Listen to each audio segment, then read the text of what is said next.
Buenos días, jóvenes. Hoy empezamos a hacer un ejercicio nuevo aquí en el Centro Universitario Siquirres, presentándole una propuesta que aprendimos en la pasantía que tuvimos la semana pasada a España, a la Universidad Estatal a Distancia, y que nos parece interesante. De hecho,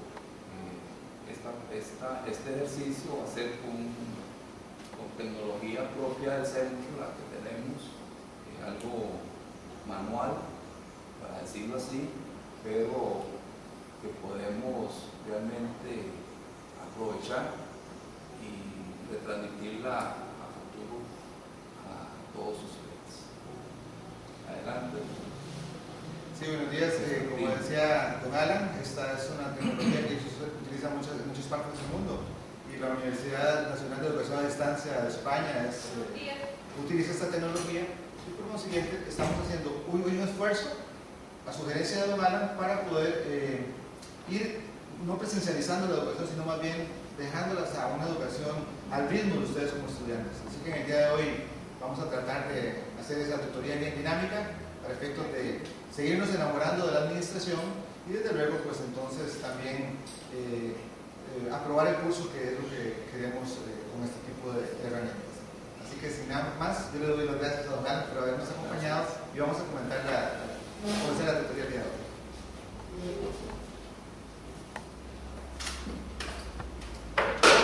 Muy bien, vamos a comenzar la tutoría del día de hoy haciendo una pregunta a los estudiantes que nos acompañan el día de hoy, domingo, ¿verdad? Y vamos a preguntarles cuáles son las funciones típicas de la administración. Por favor, tal vez el estudiante que está acá al inicio. ¿Cuáles son las funciones típicas de la administración? Planear, organizar, dirigir y controlar. Planear, organizar, dirigir y controlar. O sea, son las funciones en las cuales nos vamos a fundamentar y nos hemos fundamentado a través de este curso. Entonces, recordando, al principio, veíamos que en la parte de planeación nos íbamos a enfocar al establecimiento de los objetivos. El establecimiento de los objetivos es un norte hacia dónde vamos como empresa. Y vamos entonces a recordar que los objetivos tenían ciertas características que deben de tener siempre ustedes como futuros gerentes. Que tienen que ser los objetivos como medibles, realizables, cuantificables, retadores, por escrito y compartidos con la organización. Si esos objetivos que ustedes han indicado en sus empresas no cumplen con esas características, entonces deben de revisar cuáles son sus objetivos para que cumplan con esa función. Y después vamos a entrar en la tarde del día de hoy a la segunda función de la administración, que es organizar.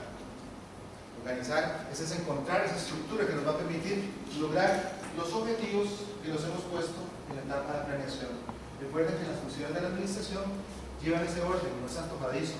Nosotros no podemos organizar algo que no hemos planeado, mucho menos podemos dirigir algo que no hemos concebido, y menos controlar algo que no tenemos cómo hacerlo. Entonces, el orden que nos ha indicado la estimada estudiante es planear, organizar, dirigir y controlar. Y así sin más, vamos a comenzar con la tutoría del día de hoy. Y vamos a hablar sobre el contenido del capítulo número 9 del libro de Robbins, de lo que son las técnicas, herramientas y técnicas de planeación. Como primer elemento, quisiera yo llamar la atención a ustedes de que nosotros como gerentes tenemos una tarea extremadamente pesada, por llamarlo de una forma, que es poder interpretar un gran volumen de información para efectos de poder tomar decisiones. Tomar decisiones es la principal función del gerente, pero no podemos hacerlo a lo loco. Tenemos que conocer hacia dónde vamos. Y, desde luego, el conocimiento del entorno es sumamente importante. Hemos hablado que ya el entorno no es Siquirres, no es el área del Caribe, no es el área metropolitana, sino que es el mundo. ¿Por qué? Porque lo que pasa en el mundo está incidiendo en lo que ustedes hacen en sus empresas o van a hacer en sus empresas. Entonces, bajo ese principio, tenemos entonces que ustedes como gerentes van a tener que procesar una gran cantidad de información. Una gran cantidad de información de ese entorno que deberán de interpretar para efectos de poder llevar a cabo su trabajo como gerentes. No es cualquier tipo de información, es la información pertinente para que ustedes puedan tomar decisiones en el complejo mundo de su industria, de su nivel. Probablemente vamos a encontrar entonces información en los periódicos, en las revistas, en la internet, desde luego. Y el autor nos presenta una actividad que podemos realizar los gerentes que se llama la inteligencia competitiva. Les voy a contar, cuando yo estaba estudiando administración de negocios hace más o menos 35 años en la Universidad de Costa Rica, tal vez el profesor, cuando estábamos viendo esa parte, porque siempre desde luego veíamos el entorno y hablábamos de lo que podía ser conocer a nuestros competidores, podían decirse la palabra que era como una espiar a la competencia.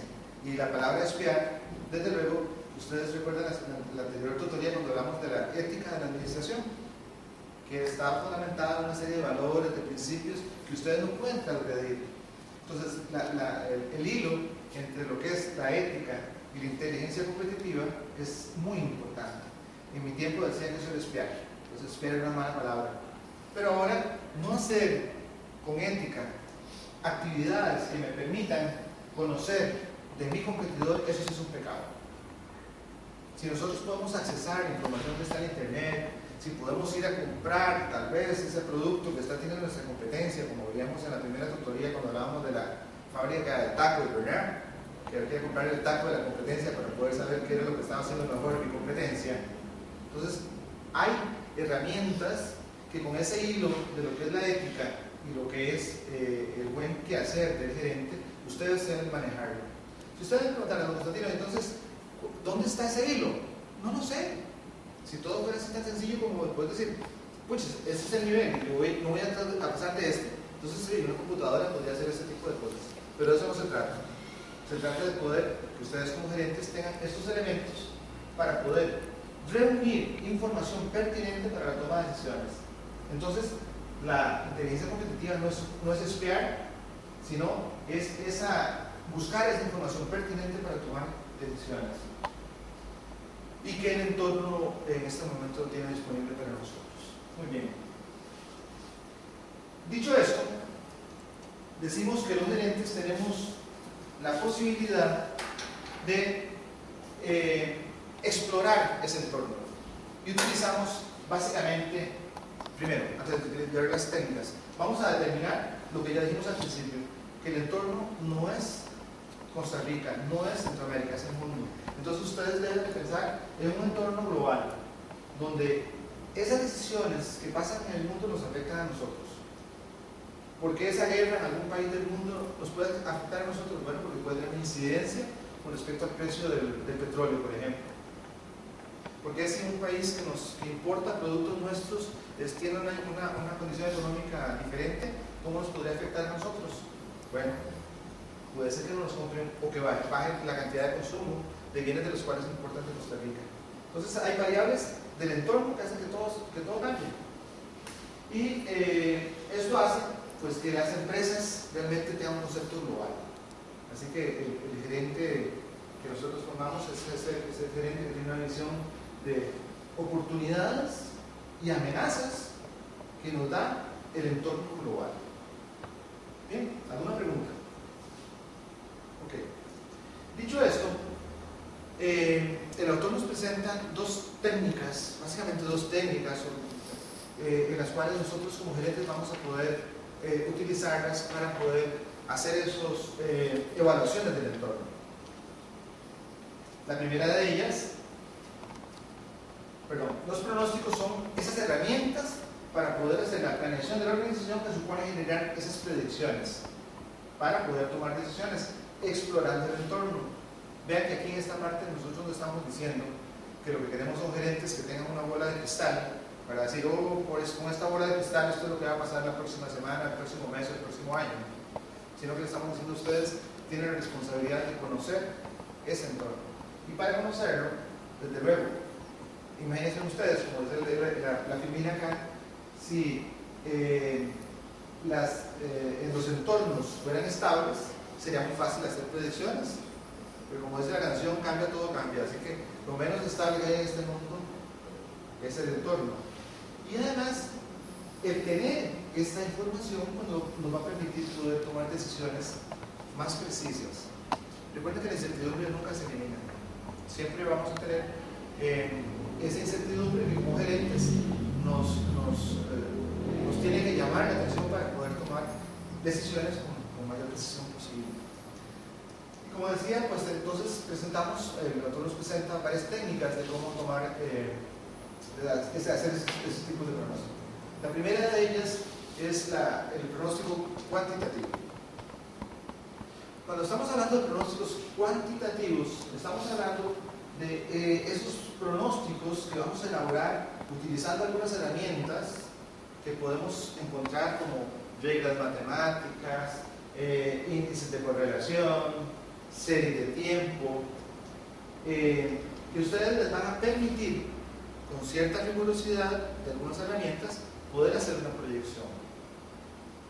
Me explico. Vamos a pasar a la pizarra.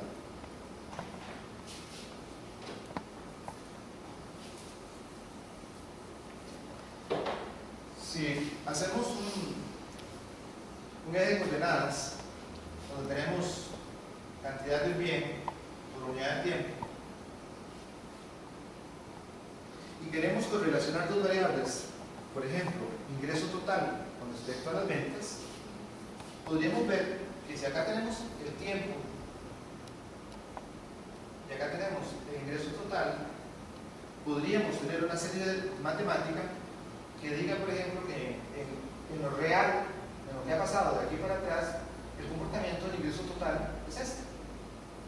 Entonces, si ese fuera el caso, entonces podríamos, utilizando esa técnica, poder estimar, entre comillas, estimar qué podría pasar en este momento con respecto a este costo, a ese precio. ¿Okay? Entonces, el utilizar este tipo de herramientas como series de tiempo, como regresiones, como variables, relacionando dos variables, es lo que usamos los gerentes y lo denominamos entonces técnicas de pronósticos cuantitativos. ¿Sí?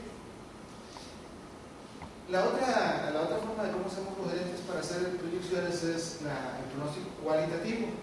Ese pronóstico cualitativo es cuando nosotros utilizamos, para entender ese entorno, el juicio y las opiniones de los expertos para predecir ese resultado que nosotros pudiéramos obtener. En este punto, y creo que lo voy a recalcar, pero para que no se me vaya, es sumamente importante que ustedes como futuros gerentes reconozcan que en sus empresas está la principal fuente de información para ustedes, una de las principales fuentes de información. Por ejemplo, los vendedores son una fuente de información súper valiosa. Ese utilizar a la fuerza de ventas para que retroalimenten la toma de decisión del gerente es sumamente importante. Entonces, no crean que por ser gerentes de una empresa y por haberse graduado de nuestra universidad, de la UNED, ustedes saben todo. Sean inteligentes, preguntémosle a la gente que está más cerca del problema. Cuando nosotros preguntamos a la gente que está más cerca del problema, vamos a tener información súper valiosa, súper valiosa. Si tienen cómo se comporta el mercado, qué es lo que perciben, pregúntenle a los vendedores. Si tienen problemas de cuentas por cobrar, pregúntenle a la persona de contabilidad. Ustedes como gerentes no tienen por qué saber todo. Tienen que tener la humildad para poder compartir con ellos cuáles son las herramientas, los elementos que podrían hacer que esos pronósticos que ustedes les van a servir para ser un gerente exitoso puedan cumplirse a cabalidad. Y la otra, pues también hay software que nos permite hacer ciertos tipos de predicciones y que podemos utilizarlos para ello. Son métodos estandarizados, los cuales utilizan, por ejemplo, la Internet para intercambiar datos en este campo.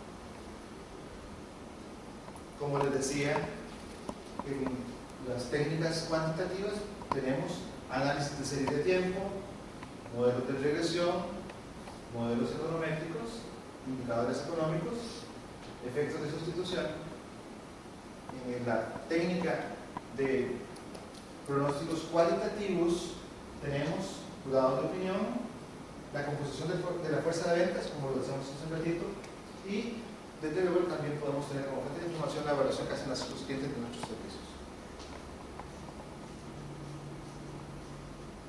¿Qué es lo que nosotros queremos lograr con ese tipo de pronósticos? Pues tener información valiosa para la toma de decisiones. Entonces, al igual que un médico, cuando nosotros vamos a consulta, nos pide tomar una radiografía o un ultrasonido de alguno de nuestros órganos o hace algún tacto con respecto a nuestro cuerpo, él utiliza una serie de elementos para poder hacer un buen diagnóstico y poder recetarnos lo que corresponde de acuerdo a nuestra dolencia. Entonces ustedes se convierten también en doctores de las empresas. ¿Cómo lo hacen? Haciendo los buenos pronósticos, conociendo las técnicas como las que vimos hace un ratito. Entonces ustedes van a tener claro de que las técnicas en sí no compiten entre ellas, sino que se complementan. Ustedes pueden preguntarle a los vendedores, pueden hacer proyecciones como las que veíamos hace un ratito en una proyección simple, o utilizar cuantas ustedes necesiten para poder hacer esas proyecciones y tomar entonces en consideración para sus expectativas como gerentes. Aquí el autor nos presenta algunas sugerencias que me parecen muy valiosas y que me voy a permitir presentarles. Dice, utilicen métodos sencillos, no complique la cosa. Si ustedes tienen que hacer una proyección, no se pongan a lucubrar y a subir la boquilla. Utilicen métodos sencillos que les permitan tener información. Recuerden que la información tiene que ser oportuna. Si ustedes pasan un tiempo haciendo análisis, puede ser que hagan análisis parálisis. Y entonces eso no sea conveniente para este efecto. Compare sus pronósticos con y sin cambios. Eso les va a permitir poder evaluar cómo está su proyección. No confíen en un solo método, lo que les decía, compleméntenos, pongan 2, 3, de tal forma que esa incertidumbre que nunca desaparece puedan manejarla de una mejor forma. Y no asuma, hay algunos comportamientos que estudiamos en la administración, por ejemplo, el crecimiento, el ciclo de vida de un producto, que lo vamos a ver después en otro tipo de materias, donde hay puntos de inflexión en las diferentes curvas. Entonces no asuman que esos puntos de inflexión realmente los pueden identificar, porque eso puede variarles y entonces pueden cometer errores con respecto a la tendencia que ustedes puedan encontrar. Y este punto es muy importante, el número 5. Cambia, todo cambia. Entonces, entre más pequeños sean los periodos que ustedes puedan analizar para tomar decisiones, va a ser que su pronóstico pueda ser más efectivo. ¿Sí? Entonces, traten de acortar los periodos de tal forma que acortándolos vamos a poder obtener información más precisa. Por favor, ese punto para mí es bastante importante. Y recuerden que hacer pronósticos es una habilidad gerencial que se puede desarrollar y que apoya la toma de decisiones de ustedes como gerentes. Muy bien. Dicho esto, voy a permitirme compartir con ustedes lo que el autor denomina también, dentro de ese estudio de competencia, competidores de mi mercado, lo que se denomina en administración benchmarking. Tal vez a veces los administradores utilizamos una serie de términos que son utilizados en inglés, ¿verdad? Como benchmarking, como el CEO, como marketing, etc. Y pues ya ustedes, eso es un lenguaje que tiene que ser bastante familiar para ustedes. En este caso, vamos a hablar del benchmarking.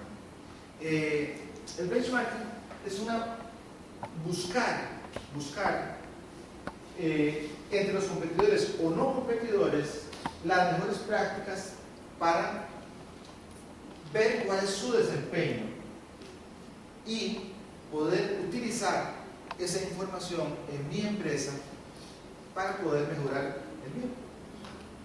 Entonces se parece un poco a lo que es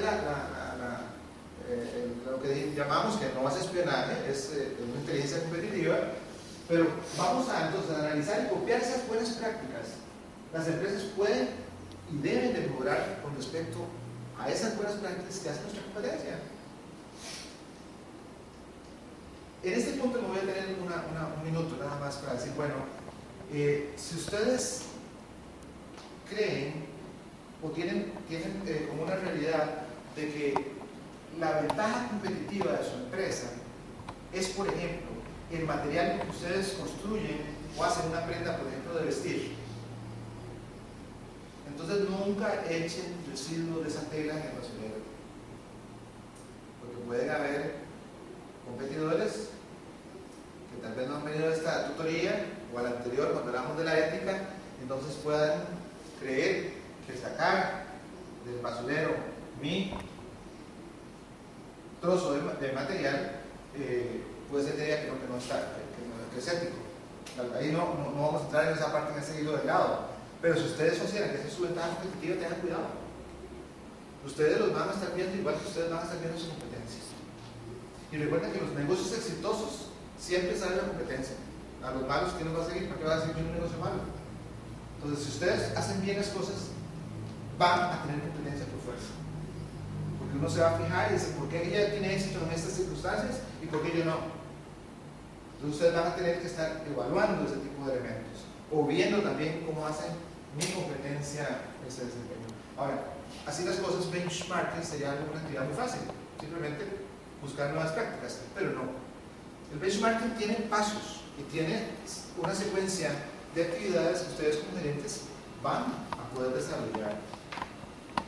Paso número 1, vamos a formar un equipo de planeamiento de lo que vamos a hacer el benchmarking. Vamos a formar ese equipo en la empresa. Vamos a poder entonces identificar a qué se le va a aplicar el benchmarking. Vamos a organizar las actividades y vamos a establecer los métodos de recolección de la información. Paso número 2. Reunida esa información, entonces vamos a poder, tanto interna como externa, vamos a poder tenerla para analizarla, paso número 3, y poder identificar esos vacíos en el desempeño. Y como punto número 4 vamos a preparar e implementar un plan de acción. ¿Sí? ¿Para qué? Para poder entonces desarrollar estas buenas actividades, estas buenas prácticas que tienen la competencia y poderlas utilizar en la empresa.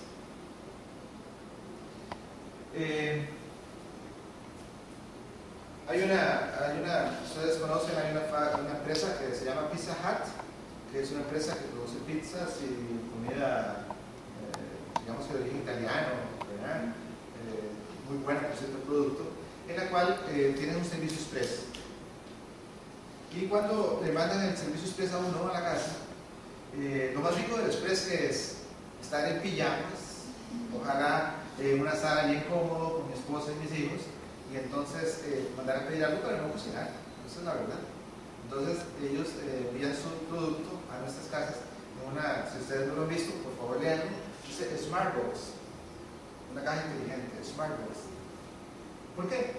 Porque cuando ustedes reciben el producto y ustedes salen en pijamas y así le dan la plata al señor de la moto y ahora está lloviendo, pobre señor de la moto, ustedes recogen el producto y se lo llevan donde está con su familia. Entonces cuando ustedes terminan de comer, están en ese asunto, alguien puede decir, bueno, tráeme unos platitos para poder poner un pedacito de pizza para comérmelo. Pero después, ¿quién lava los platos? Probablemente la mamá, porque los hijos a veces no nos ayudan muy poco.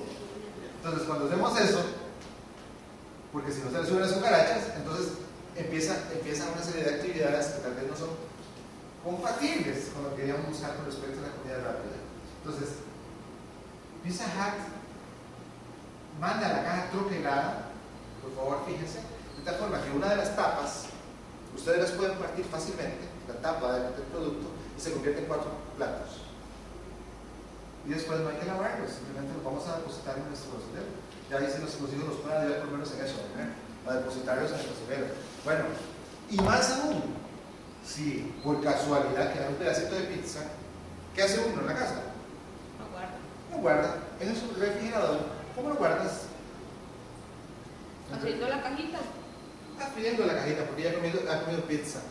Y ha visto la cajita de Smartbox de Pizza Hut. Si ustedes ponen el pedacito que les quedó en la refrigeradora, al día siguiente ya se quemó, y usualmente nadie se lo va a comer, solo que tenga mucha hambre. Pero si no, se va a echar a perder el producto. Entonces, en la otra parte de esa Smartbox, vamos a poder transformarla en una cajita de cartón que va a servirnos para guardar la pizza. No estoy seguro y no quiero que quede así de que esta construcción de esta caja, esta Smart Box, no esté protegida por una patente de Pizza Hut o alguna parte. Pero si yo fuera la competencia en cuanto a comida rápida y específicamente en la parte de pizzas, yo podría pensar, cuando a ver si se puede, y troquelar, ¿verdad? De tal forma que mi producto, viendo una ventaja competitiva o una ventaja de cómo lo hace mi competencia, puede implementar mi producto. Porque ustedes tienen que estar pensando en ese mercado. Haciéndola más térmica también. Claro. Ayer me decía una estudiante, profe, ¿por qué entonces bajemos los precios? Un momentito. Trabajar solo con precios es realmente perjudicial para las empresas. La guerra de precios despedaza a las empresas. Las ventajas competitivas, las ventajas que pueden percibirse de parte de los consumidores de nuestro bien o servicio es totalmente diferente. Así que cuando vean ese tipo de cosas, pues puedan ver qué es lo que están, y pónganse en los zapatos del consumidor, qué es lo que ellos quieren. ¿Por qué no poder tratarlo realmente como merece un cliente nuestro? Si al final de cuentas el que por nuestro bien o servicio va a satisfacer su necesidad, pero al final de cuentas él encuentra un valor en nuestro bien y servicio por el cual está dispuesto a darnos su dinero, y nosotros entonces como empresa vamos a tener una utilidad, ¿verdad? Okay. Entonces el benchmarking, como les digo, es una actividad, así la denominamos, y ahora les ponemos para ustedes, les ponemos un poquito más claro para que la utilicen con toda tranquilidad y siguiendo los pasos del benchmarking. Vean, algunos autores han puesto que el benchmarking también se identifica como un benchmarking cooperativo. Yo no estoy muy seguro de eso. El benchmarking cooperativo es que la competencia me diga más qué es lo que hacen ellos en mejor forma y que yo podría mejorar. Entonces, no me suena. Pero el benchmarking también ustedes como gerentes pueden utilizarlo al interno de sus empresas. Pueden haber gerentes muy buenos que tienen una forma muy buena de poder controlar sus actividades, por ejemplo, el gerente de producción, ¿verdad? Y entonces pueden hacer un benchmarking interno. Entonces el gerente de mercadeo podrá utilizar o realizar esas buenas prácticas de parte del gerente de producción o de otras áreas y pueden hacer un benchmarking interno. Y ese sería un benchmarking cooperativo interno. Pero en esencia, por favor, lo que me gustaría es que ustedes puedan tener claro de que siguiendo esos 4 pasos podemos buscar y encontrar las mejores prácticas para poder implementarlas en nuestros sitios. Cuando hablamos de bienes y servicios, tenemos que hablar de la asignación de recursos, porque los bienes y servicios los vamos a elaborar con recursos. ¿Con recursos cómo? Recursos financieros, humanos, físicos, algunos intangibles como pueden ser las marcas, las patentes, los derechos de autor, etcétera, que me van entonces a permitir poder elaborar, construir esos bienes y servicios para poder ofrecerlos a los clientes y poder entonces satisfacer las necesidades que ellos tienen. Entonces asignamos recursos para poder crear. Y para poder asignar recursos hay una técnica que denominamos presupuestos. Los presupuestos son planes numéricos que nos permiten asignar recursos tanto de ingresos, oigan, como ingresos, como primer paso, gastos y desembolsos de capital que me van a poder permitir ordenarme en la asignación de recursos para la elaboración de nuestras empresas. Y tal vez en este punto quisiera llamar la atención en la primera tutoría cuando hablábamos de la universalidad de la administración, ¿se acuerdan? Que decíamos que la administración era como el cofal, que para todos servía, ¿verdad? Si yo me caigo, me pongo un poquito de cofal por ahí sirve, y si me estoy resfriado, me pongo un poquito de cofal en la cabeza, pues la administración es universal. Entonces, ¿quién de ustedes ha hecho un presupuesto en su casa? ¿Alguno de ustedes ha utilizado la técnica de presupuestos en sus casas? Yo sí. Ustedes sí, con ese maridazo y ese esposo que tiene. Vamos a ver si le podemos seguir con el ejemplo de nuestra querida estudiante, la utilización de la técnica para que nos quede más claro, ¿verdad? Diciendo esto, y entonces definiendo que el presupuesto es la traducción en términos monetarios de los objetivos de la empresa, entonces vean cómo tiene la relación directa con respecto a la etapa de planeación. Objetivos. El presupuesto es la